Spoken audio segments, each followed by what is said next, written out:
सोचने से कहाँ मिलते हैं तमन्नाओं के शहर, चलना भी जरूरी है मंजिल को पाने के लिए. Just by dreaming of your goals will not let you to your goals. You must walk on the right path if you really want to achieve your goals. Welcome guys, welcome to all of you. In this lecture we are going to continue our discussion about circular dynamics. In the last video we have seen that if a particle is moving in a circular path, there will be a centripetal force acting on this particle. What will be the direction of this centripetal force? Direction of this centripetal force will be towards the center. So wherever the particle is, the direction of centripetal force will always be towards the center of the circle, which is same as the direction of centripetal acceleration. Okay. Now, if we don't want to use this centripetal force, or if I don't want to use this basic concept, instead of this if I want to use a pseudo force concept, then there comes a concept of centrifugal force. Instead of centripetal force we can also use centrifugal force. Centrifugal force is basically the pseudo force for centripetal force. It is basically the pseudo force of centripetal force. So let's say there is a particle, on which we have a force. Let's consider a rope and stone situation. In this case, tension will be the one which will provide me centripetal force, right? And let's say right now the velocity of this particle is in this direction.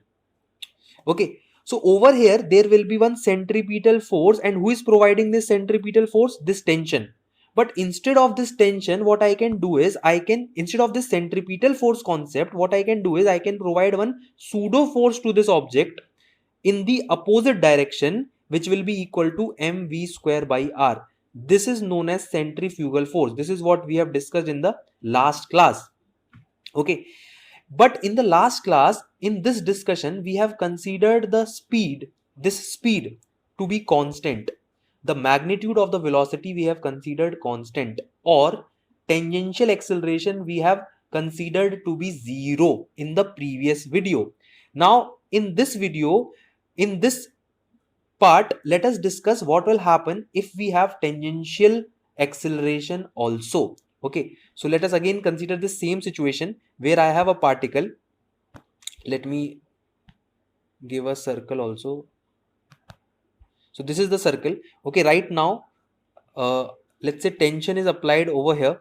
So this is providing centripetal force. Velocity, again I will assume it in this direction. Okay, now this time let us assume that my velocity is increasing. This velocity is not constant. Now this velocity is increasing. This velocity over here is increasing.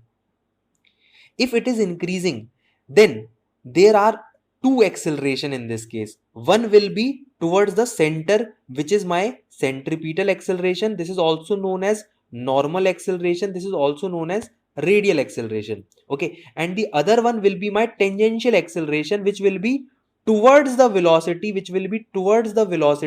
if the velocity is increasing. It would have been in the opposite direction of the velocity if the velocity would have been decreasing. Now, in this case, if I want to apply pseudo force, then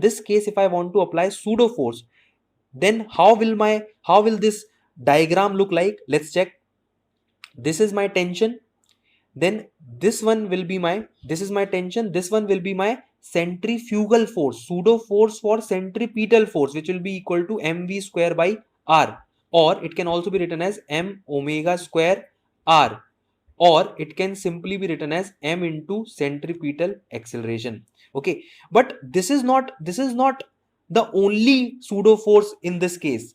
Over here we will have to mention pseudo force for tangential acceleration also, if we are interested in solving the numerical or solving the situation using zero acceleration, exactly zero acceleration. Over here we don't need to take pseudo for tangential. It is not compulsory. Even without taking pseudo for tangential, we can do the question.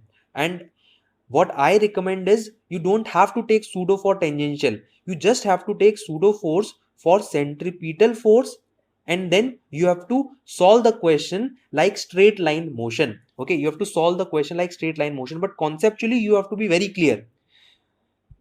The pseudo force for tangential force will be applied in this direction, that will be equal to m into at. This is how the free body diagram will look. This is how the free body diagram will look in case of both the accelerations are present, centripetal as well as tangential.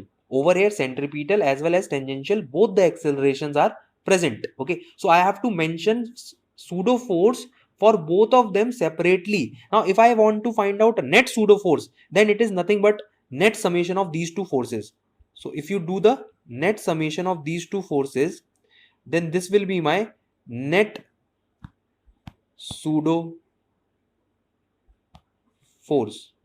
Okay, so the basic thing which I want you to understand over here is this centrifugal force which we write, it is not the actual pseudo force in circular motion. No, it is only the pseudo force corresponding to centripetal force. Try to understand. If tangential acceleration is present, then if you want to write pseudo force for that also, you have to write it separately. This mv square by r or omega square r will not cover that pseudo force, will not cover that part of pseudo force. Okay, now in numericals what you have to do is always apply centrifugal force. First thing, always apply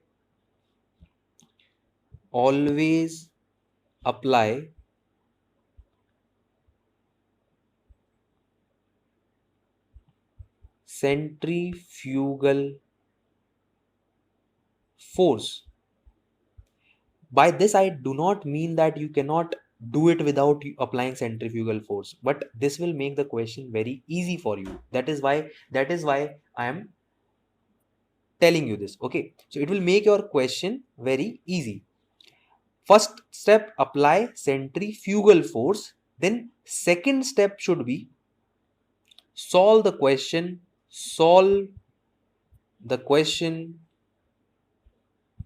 as straight line motion. Solve the question as straight line motion. Why will you solve it as straight line motion? It is circular motion. Because after applying centrifugal force, circular motion has stopped. Now it is just straight line motion with a constant velocity if there is no tangential acceleration. Otherwise, it will be a non-uniform straight line motion, that is with a varying velocity, depending on whether the tangential acceleration is along the velocity or opposite to the velocity, it will accelerate or deaccelerate. Done. So if you understand this part, if you understand this concept, you can solve any question regarding circular motion. Whether both the accelerations are present or only one acceleration is present, it does not matter. Okay, so this is almost it regarding the concepts. Okay, this is almost we have covered almost all the concepts till here. Okay, now let's try to solve few numericals. Okay, first I will start with basic numerical. I will not take tangential acceleration in that. I will only consider centripetal acceleration. In these numericals, I will not be considering tangential acceleration. Sorry, centripetal acceleration I will consider. Okay, so what we are doing over here is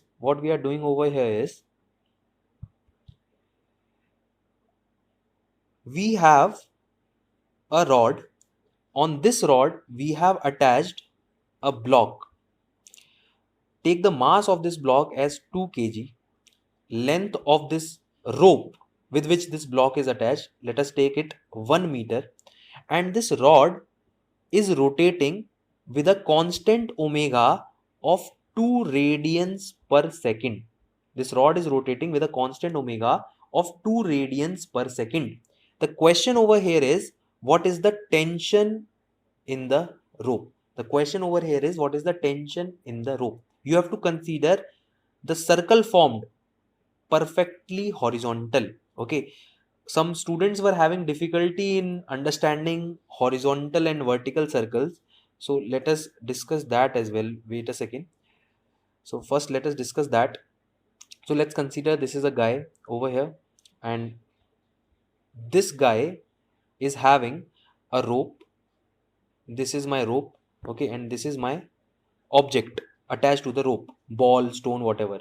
If the circle is formed, like this, then this is a vertical circle. Are you getting it? Over here, tension and mg, over here tension and mg, both will be opposite to each other at this instant. Okay, if we consider some instant like this over here, random instant, so over here what will happen? Tension will be along towards the center, but mg will be still downwards. Are you getting it? So this type of situation will come in vertical circular motion. Okay, let us take one more situation. Let's say the ball is somewhere here. In this case, what will happen? Tension will be towards the center and mg will be again downwards. This is my mg, this is my tension. Tension and mg. Tension will be towards the center, tension will be towards the center, and mg will be downward. Mg will be downward. Mg is always downward towards the ground, towards the center of the earth. Okay. On the other hand, horizontal circular motion is the one in which the situation will look something like this. So let's consider this rope. This is my ball, and the circle will look like this. Are you getting it? The circle will look like this. So this is my circular motion. This is my circular motion in vertical plane or vertical circular motion. This is my circle or circular motion in horizontal plane.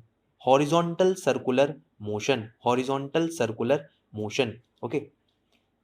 Let us again come back to the situation. So in this case, the circle which is formed is in horizontal plane. The circle which is formed is in horizontal plane. Now over here, can we directly directly balance forces over here? No, we cannot directly balance forces over here because circular motion is taking place. So centripetal force has to be there. Are you getting it? So one way to solve this question is without using centrifugal force, by simply using centripetal force. So let us first try to use by simply using centripetal force. Okay, so method one in which we are using centripetal force.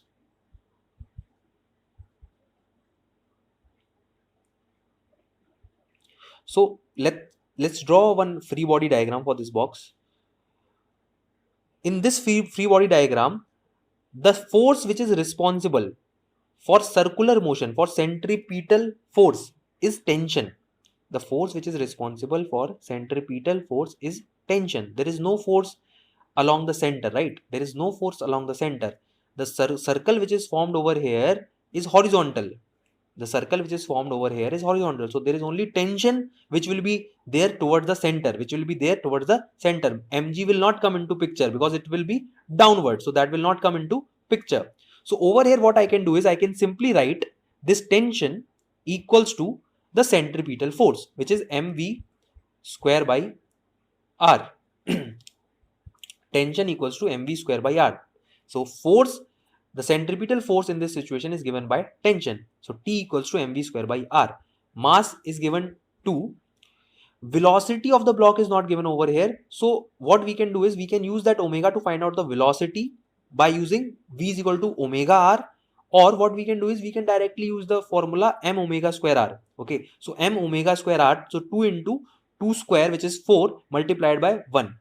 So 4 multiplied by 1. So answer will be 8 Newton. Answer will be 8 Newton. So this is the method by using centripetal force. Let us try to solve the same question by using centrifugal force as well. If I use centrifugal force in place of centripetal force, then equation will be same, answer will also be same, but the concept will be entirely different. Okay, so method 2 which I have, I'm using centrifugal force this time. Centrifugal force. Okay, now if I use centrifugal force, I have to apply pseudo force, right, for the centripetal force. So tension is towards the center and centrifugal force is towards the opposite side of the center. So mv square by r on this side.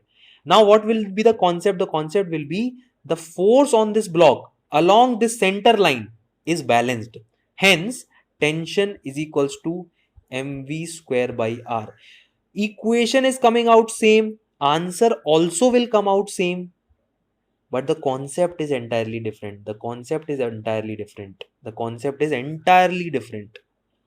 In the first concept, we are using tension equals to centripetal force, because tension is the one which can provide centripetal force, because tension is the only one which is there along the center. On the other hand, centrifugal force, if I am using the method of centrifugal force, I will use the concept of balancing of the force or equilibrium. I will use the condition of equilibrium. Tension on left side is equal to mv square by r force, which is centrifugal force on the right side. This is the concept which I will be using in case of centrifugal force.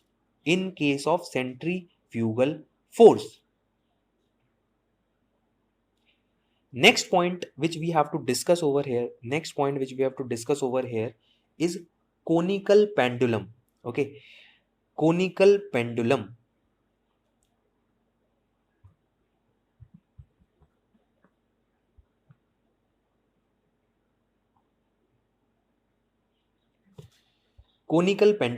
Now I hope that everyone understand the basic pendulum. Let's draw the basic pendulum as well.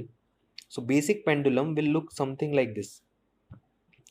There will be a rope, there will be a bob attached to this, and it will swing in this direction, then again it will stop at this point, then again it will come back, and then again it will go like this, then again it will stop over here, then again it will come back, and it will keep on doing like this. It will go here, then come back, then again, and it will start oscillating over here.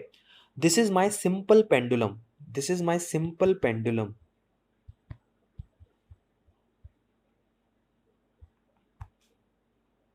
What is conical pendulum?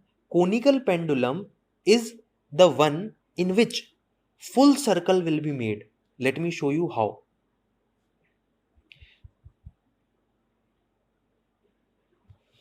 Conical pendulum is the one which will make full circles, complete circles. Now over here, if you see, complete circle is not forming. It is circular motion, but complete circle is not being completed. It is also circular motion, but the circle is not being completed. But in conical pendulum, what happens is the motion is actually along horizontal direction, like this. The motion which we have, the motion which is there,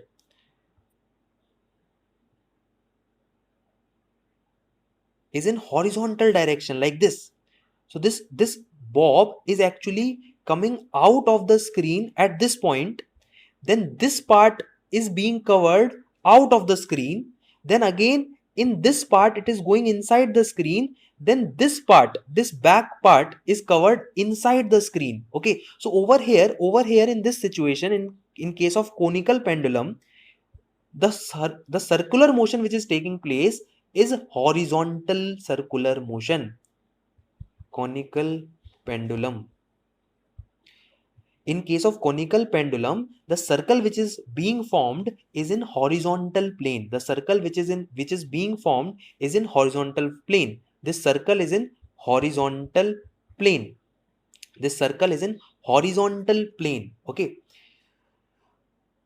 The circle will be in horizontal plane. So if I ask you what is the direction of centripetal force in this conical pendulum, what is the direction of centripetal force in this case of conical pendulum? It will be like this. It will be like this. This is my centripetal force. This will be my centripetal force. Are you getting it? Because the circle which is being made over here is in horizontal plane. So in the towards the center of this circle, centripetal force will act. Are you getting it? It will not be towards the rope. In this case, in case of simple pendulum, it is obviously towards the rope, because the circle which is being formed over here, is in vertical plane. The circle which is being formed over here is in vertical plane. Okay, so this is the part of the circle only. This is the part of the circle only, and this rope over here is behaving as a radius of the circle. But over here that is not happening. Over here in conical pendulum that is not happening. The radius of the circle made in conical pendulum case is not equal to the length of the rope. It is not equal to the length of the rope. Okay, let me draw one more diagram, then we will do the analysis, mathematical analysis. So over here, let me make a little bigger diagram. So this is my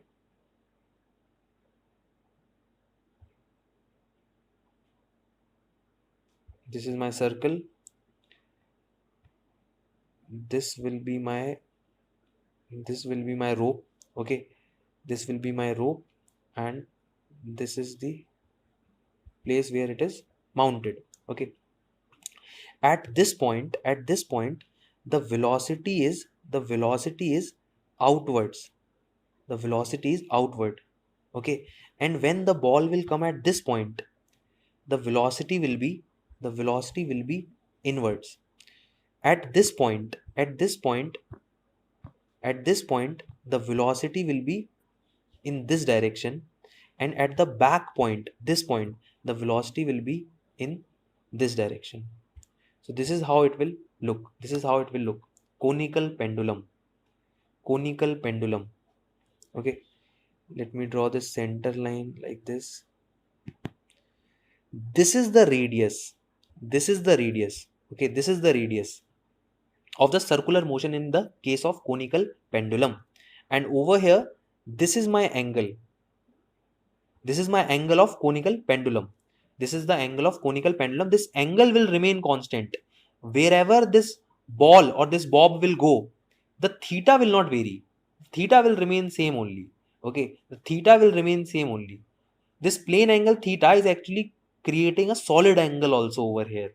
If you know about solid angle, you can connect this to solid angle as well. Okay, but we will not use solid angle over here. We will be able to solve this just by using plane angle theta itself. Okay, now let us draw the free body diagram of this ball. I will choose this situation. I will choose this point to draw the free body diagram. Okay, so there is a ball, then there is a tension which is acting. Tension will be acting. First force is tension, which is acting along the rope. Then second force will be mg, which is acting downwards. Second force is mg, which is acting downwards. Tension is acting along the rope. Okay, tension is acting along the rope. Mg is acting downwards. Centripetal force should be along the center of the circle, but that force we cannot display, right? We cannot make that force in the diagram. Okay, so what I'm doing is I am solving this using centrifugal force. One very big advantage of using centrifugal force is this also, that we can draw it in the free body diagram. We can never draw centripetal force in the free body diagram, but we can always draw centrifugal force. So this is also a very big advantage. Okay, so centrifugal force will be in the opposite direction, that is this direction. So mv square by r. Now as soon as I have applied centrifugal force, now the forces have been balanced. There is no tangential acceleration, and I have applied centrifugal force, hence there will be no centripetal acceleration also. Now I can simply balance the forces. Okay, so this angle is given theta, right? This upper angle is given theta. So if you think carefully, if you see carefully, even this angle will become theta. Okay, even this angle will become theta. Okay, over here the theta is this angle, this is my theta. Okay, so what I can do is I can write t cos theta, I can write t cos theta equals to mg, the downward force. Upward force is t cos theta, the component of t in the upward direction is t cos theta, which is balancing mg. And who is balancing the centrifugal force? T sine theta. So second equation will become t sine theta equals to mv square by r. This is my first equation. This is my second equation. First equation, second equation. Now over here we need one more equation. Why do we need one more equation? Because in these situations, in these type of questions, radius of the circle will not be given directly. Only the length of the conical pendulum will be given. Only length of the conical pendulum will be given. Okay, so over here we will be having only the length of this rope. We will not be having this value r. Okay, so how we will find r? R is basically L sine theta. Check the triangle carefully. R is nothing but L sine theta. So I can write down the third equation, r is equals to L sine theta. This will become my third equation. Now by solving these three equations, you can find whatever is asked in the question. By solving these three equations, you can find whatever is asked in the question. Okay, I just want to explain this plane once again for those who have still not understood. I will take the example of this man as well, man only. Okay, let me discuss this by taking the example of this man. Okay, so this man is holding a rope. This man is holding a rope like this. This man is holding a rope like this. Okay, this is the bob, and circle is made like this. This is how conical pendulum works. Okay, the circle is made like this. This is how conical pendulum is working. This is how conical pendulum is working. Okay, so by using these three equations, t cos theta equals to mg, t sin theta equal to mv square by r, and r is equal to L sin theta, you can find whatever is asked. You can find whatever is asked. Okay, they will give some values, they will ask some other values. Okay, so there are three equations. So at most there can be three variables. That's it.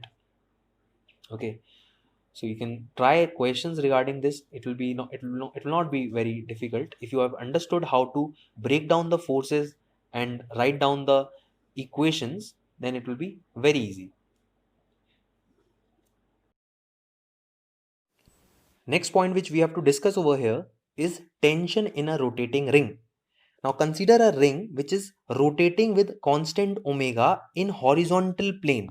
It is rotating in horizontal plane. Mass of the ring I have considered m, and radius of the ring I have considered r. Okay, so in this case what will be the tension developed inside the ring? That we have to find. So for finding this, what I will do is I will cut a small section from this ring. I will cut a small section of this ring. Let me draw it again over here. So zoom in. So after zooming in, it will look something like this. After zooming in, it will look something like this. Okay, now mass of this section I will assume small dm, very small dm. Okay, and this section which I have cut out is very small, hence this angle which will be subtended, over here, the angle which will be subtended over here, this angle which will be subtended over here, this angle will also be very small. This angle will also be very small. Okay, I'm considering it 2 times of d theta. I'm considering this angle as 2 times of d theta. Let me draw it over here also. This angle over here, I am considering it 2 times of d theta. Basically, d theta on this side, d theta on this side, as well as this side. Okay, d theta on both the sides, d theta on both the sides. Okay, Now let us draw free body diagram of this. If you draw free body diagram of this, there will be tension on both the ends. There will be tension on both the ends, which will provide centripetal force. But what I will do is I will directly apply centrifugal force and balance the forces. So centrifugal force will be in the upward direction, and what will be the value? M omega square r. Over here, what is the m? Small dm. So dm omega square r. Dm omega square r. Now this angle which we have over here, this angle over here is d theta, right? So if you see carefully, this is d theta, then this will be what? This will be 90 minus d theta. Then this angle over here will be 90. So this angle will again become d theta. This angle will again become d theta. Okay. Over here, this angle will be 90 minus d theta. That is a triangle, right? It is a triangle which is forming. Okay. And this angle over here will be 90. Why 90? Because the tension will act tangentially. So this will become 90 degree. It will be perpendicular to the radius. It will be perpendicular to the radius, right? At that point. So that this angle finally becomes d theta. This angle finally becomes d theta. So over here also we will find that this angle is d theta. Now if you see carefully, t cos d theta and t cos d theta, which is acting along this line, t cos d theta and t cos d theta, which is acting along this blue highlighted line, will cancel each other. So that we don't have to consider. We just have to consider the forces along y direction. Forces along y direction will have 2 times of t sine d theta downwards and dm omega square r upwards. So if you write the balancing equation, it will look something like this. Small m omega square r will be equal to 2 times of t sine of d theta. 2 times of t sine of d theta. This is the balancing equation in y direction. This is the balancing equation in y direction. Check it out. This is the balancing equation in y direction. If you want to solve it further, you will have to find out the value of dm first. You will have to substitute the value of dm first. Okay. So to find out the value of dm, what you can do is you can use unitary method. Okay. So for 2 pi r circle or 2 pi r length of ring, the mass is m. Hence, for the ring of r2d theta length, the mass will be m divided by 2 pi r. This will become mass per unit length. Okay. Mass per unit length, m divided by 2 pi r. Then for finding the mass of this much length, r d theta, L is equal to r d theta. I'm using the formula of arc length. Arc length is r multiplied by whatever angle is there. Okay, over here we have 2 d theta. So r multiplied by 2 d theta. So angle will become m divided by 2 pi r multiplied by r 2 d theta. So 2 will get cancelled. 2 and r. This 2 r get cancelled, and finally the value will come m d theta divided by pi. The value is coming m d theta divided by pi. This is the value of dm. This is the value of small mass dm. Okay, this small mass dm, you have to keep it over here. Okay, if you keep this mass value over there, d theta and d theta will get cancelled. Why will they get cancelled? Because d theta is very small and sine d theta can be written as d theta. Are you getting it? So let me write it. So it will become m d theta. It will become m d theta. I'm directly cutting it out. Okay, m d theta gone. So m upon pi omega square r. M upon pi, correct. So it will become tension will become m omega square r upon 2 pi, right? Yes.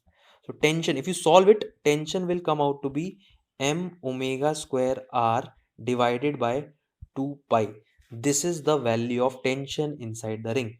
Okay, this is the value of tension inside the ring. You can substitute the value and check it for yourself. I have directly written the answer. Okay, tension 2 will come on this side.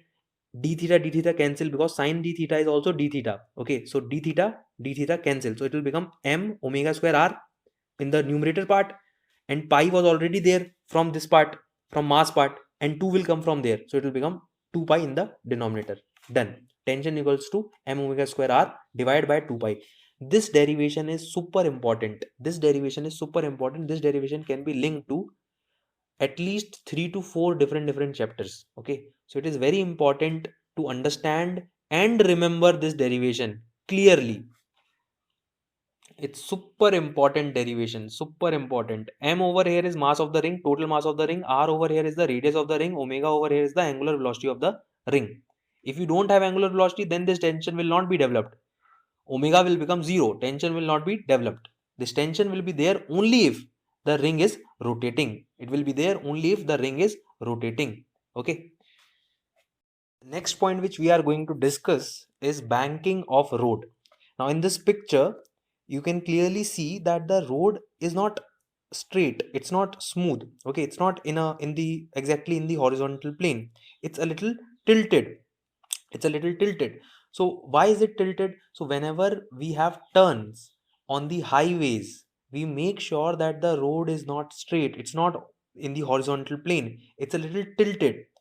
This is known as banking of road. And why is it done? Because on highways the cars are going with a very high speed, and if we are going at a very high speed on the turns, it might be difficult for friction to provide centripetal force. And if it is difficult for this friction to provide centripetal force, then there is a chance that car will skid. There is a chance that the car will skid, and to save it from skidding, it is essential to tilt it. After tilting, what will happen is there will be one component of normal. If you see carefully, the normal will now act like this.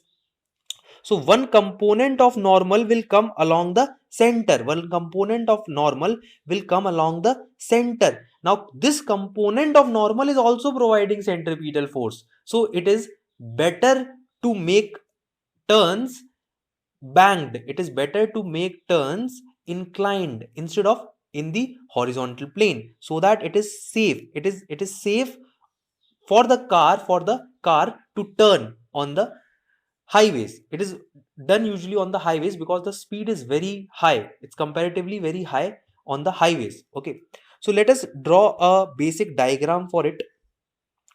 So I'll draw one incline. Okay, the inclination I'm taking is as theta, and over here is my car.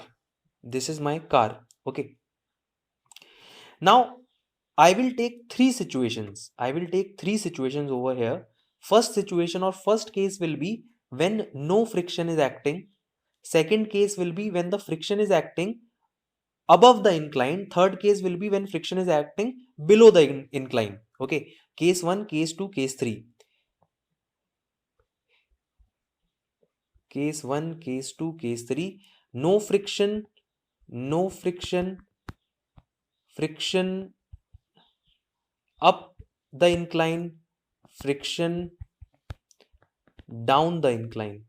Three cases I will take. Okay, friction up the incline, friction down the incline, and no friction. Okay, now friction, we'll discuss about that. First let us mark the values which will be there permanently. So normal will be there permanently in this direction. Okay, and mg will be there in the downward direction. That this will also not change. Normal and mg will not going to change over here. Normal and this mg is not going to change. Now the circle which will be created in this situation will be the circle which will be created by the car will be something like this. This is the circle. The circle will be in the horizontal plane. The circle will be like this. Okay, so centrifugal force, if I want to draw over here, it will be in the outside direction.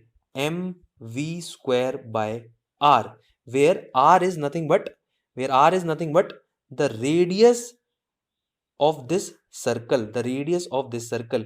Now this banking might not be a full circle, okay, but right now this r is the circle or radius of curvature for this point. So this is the r which we are going to use. Okay, so mv square by r will be my centrifugal force, which is in the opposite direction of centripetal force, that is in the opposite direction of the center. Normal will be perpendicular to the surface, mg will be exactly downwards. So these three forces will be there permanently, but friction over here may or may not be there, and even if it is there, it can be upside also, downside also. Now try to understand why. Over here, even normal is enough to give centripetal force, or even normal is enough to balance this mv square by r. Even normal is enough to balance this mv square by r, which is my centrifugal force. So even if friction is not present, then also car can turn because of the banking. This is the effect of banking. Without friction as well, the car is turning now. There is a possibility. Okay, now first case we will take this one only, where no friction is taking place. Okay, so first case is where no friction is taking place.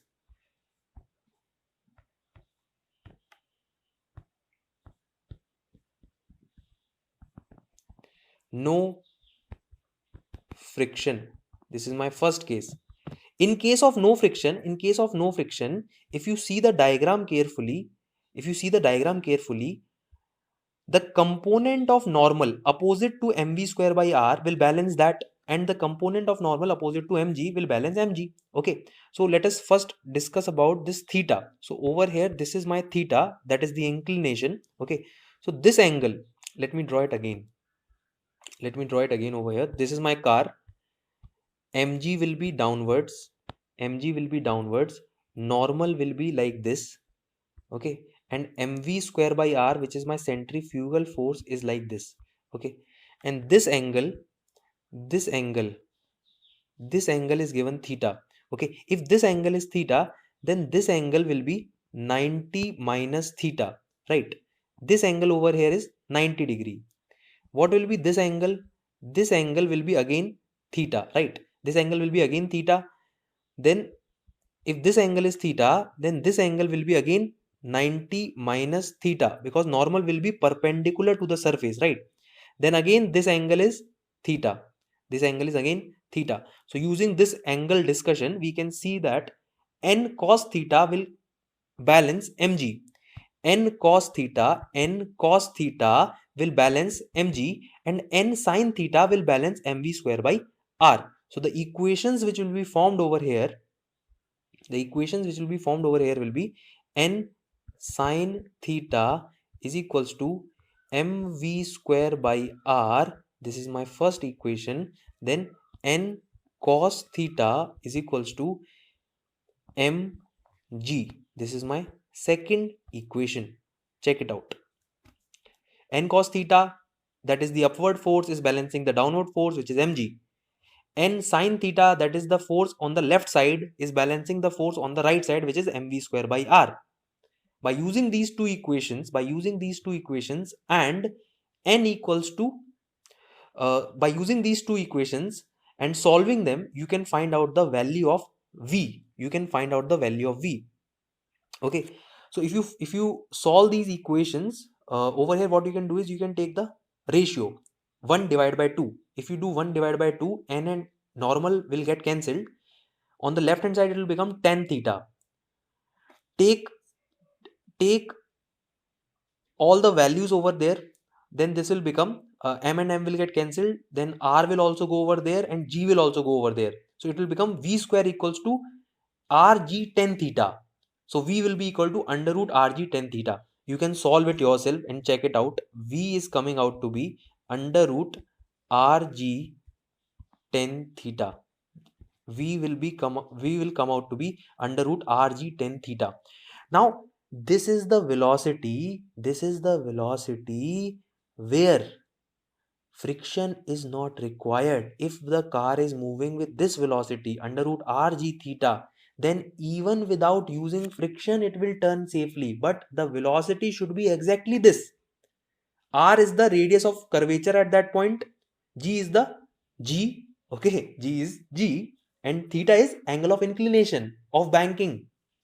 Okay, so if your car is moving with exactly this much speed, you will not even require friction to turn. You will turn safely, but it should be exactly this. Now try to understand, if your velocity becomes a little lesser than this, then what will happen?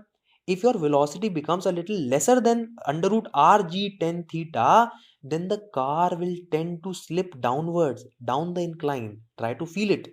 Okay, what will happen is, if your velocity becomes lesser than this, if your velocity becomes lesser than this, then car will start skidding downward. The car will start skidding down the incline. Okay, to save this skidding, now friction has to come into picture. So if my velocity becomes lesser than this, then friction will come into picture and it will act up the incline.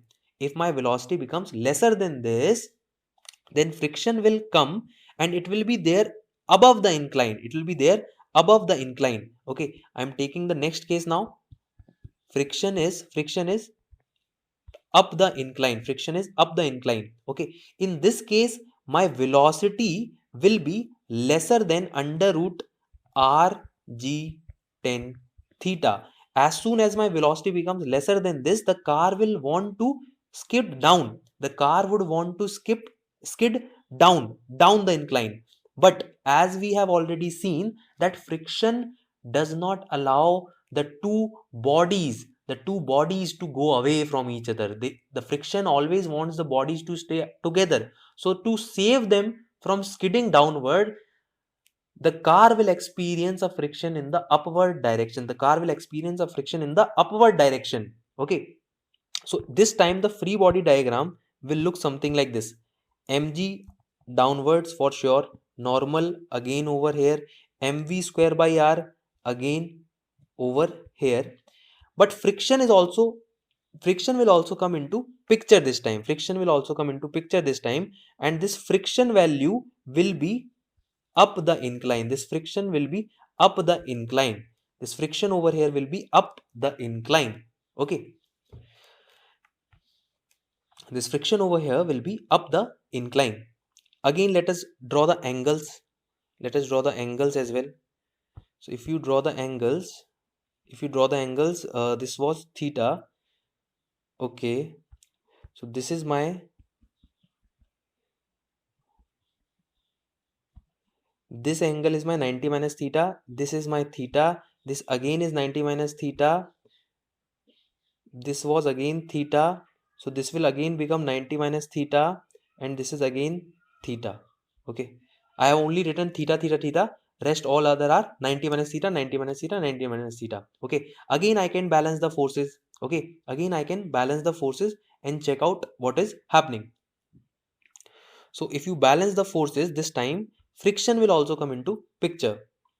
So if you balance the force, it will become n cos theta plus f sin theta is equals to mg.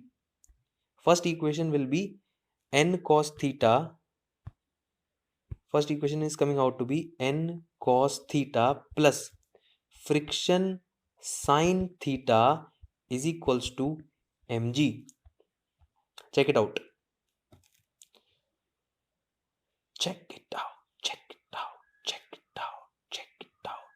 Upward force is n cos theta plus f sin theta. Downward force is mg. Done. Balanced. Sideways force n sin theta left side, mv square by r plus f cos theta right side. N sin theta on the left side, then f cos theta plus mv square by r. Done. So these are the two equations in this case. Okay. Now over here, this friction value will have a limit, right? Friction cannot be whatever you want. There is a limit to that. And what is the maximum friction? Maximum friction is mu into n. Now try to understand. As soon as you start decreasing your speed, friction will come into picture. guaranteed. But this friction can save you only till a certain extent. If you decrease your speed after that extent, then friction will give up and your car will start skidding and you will start going down the bank, down the incline, down the incline. Are you getting it? So friction will help you only till a certain extent. Okay, so for that also let us write the equation. So friction max which can act is mu into n. This is the value of maximum friction which can act. So if you use first, second and third equation, if you use all these three equations, if you use f max in the first and second equation, then the value of velocity or the speed, the value of speed which you will be getting, the value of speed which you will be getting will be that speed after which your car will start skidding down the incline. Your car will start skidding sideways down the incline. Okay, so you cannot bring your speed down than this, you cannot reduce your speed down than this if you want to safely turn, if you want to safely turn. So this velocity will be termed as v minimum, this velocity will be termed as v minimum. So for that, to find v minimum, what you can do is you can substitute f max in place of f and f in both the equations, then you can solve out the equation. So try solving the equation by yourself. I am directly writing the value. The value of v minimum, the value of v minimum comes out to be under root of r g bracket sine theta minus mu cos theta divided by cos theta plus mu sine theta. This is the value of v minimum which you have to remember. Under root rg sine theta minus mu cos theta divided by cos theta plus mu sine theta. Mu over here will be coefficient of static friction. Of course, mu over here is not coefficient of kinetic friction. Mu over here is coefficient of static friction. Static. Because I don't want it to skid, right? I don't want it to skid. So you can even write mu s mu s. If skidding will start, then only mu k into n will act. But I don't want skidding to happen. I want to safely turn. For that, I don't want skidding to happen. Okay. So this is the value of v minimum for which you will be able to safely turn on a banked road. On a banked road. Okay. The third case will be when your speed is increased from under root rg tan theta. In that case, the friction will act downwards. Okay, in that case, the friction will act downwards. So in this case, you have drawn this friction upward. In that case, the friction will become downward. The rest, all the diagram will remain as it is. Rest of the diagram will remain as it is. Okay. So let me just alter this direction. So this friction force will now come on this side. This friction will now come on this side. This is my third case. This is my third case when friction is down the plane, and this will happen if your speed is more than under root rg tan theta. More than under root rg tan theta. If your speed is too much, then your car will skid outside the bank or up the bank. Okay, you can leave the track. If your speed is very high, you can even leave the track. Are you getting it? You can even leave the track. Try to imagine. See, if this car which is turning, if its speed is very high, this car will start skidding upward and it can even leave the track. If it slows down, then what will happen? It will start skidding downward. That case we have already seen. Now in this case, we are increasing the speed from root rg tan theta, where the skidding will happen.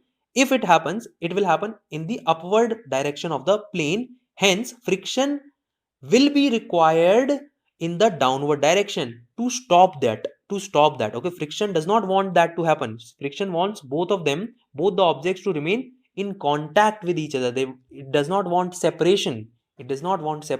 Okay, so over here, if you write down the equations, the only difference which will come in will be in friction part, right? So now what will happen is, now we will get n cos theta is equals to mg plus f sin theta. Check it out. So over here, now what we will get is n cos theta is equals to mg plus f sin theta. Okay, this is my first equation in the y direction. In x direction, if I write the equation, so right side mv square by r, that will be balanced by n sin theta plus f cos theta. So n sin theta plus f cos theta will be balancing centrifugal force, which is mv square by r. So this is my first equation, this is my second equation. Third equation will be same, that will be the limiting case of friction. So maximum friction which is applicable, which may be applied over here, is again mu s into n. This is the maximum friction which is possible. If you want to increase the speed further, then it is not possible for friction to hold you. Then you will leave the track. Then you will start skidding up, and if you don't press the brake, then you will leave the track and bye bye tata, see you. Okay. So if you solve these three equations, the formula which you will be getting will be under root rg sin theta plus mu s cos theta divided by cos theta minus mu s sin theta. So same formula, just the opposite signs. Same formula with opposite signs. You will be getting this same formula. Sorry. This